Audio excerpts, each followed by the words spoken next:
My poems in Cholla Needles 46 have mostly to do with birds and water. So here's a bird.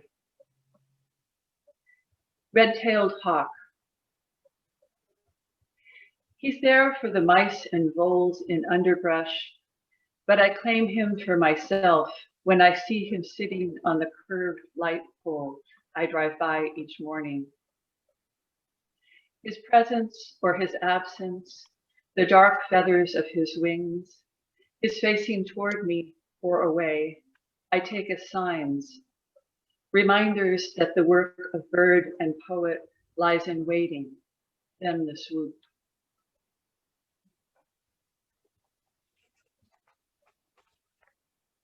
Messengers. Small black-headed bird who sings atop the street light outside my window.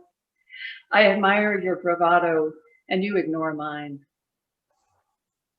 How I wanted the red-tailed hawk I saw on my commutes to be my spirit guide, but I more closely resemble the crows who have replaced him, easily distracted, full of squabbles, chasing after any tumbling thought or shiny bauble.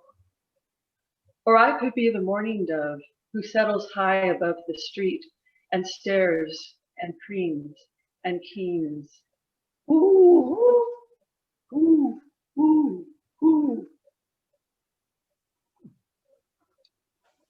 And one water poem. River dappled. How many times do I need mystery under me? 5 times the trout flexed his tail as I swam through the pulse, trying to carry woman and fish away. 5 times the fish flickered below. How greedy I am, wanting to swim in river dappled company again.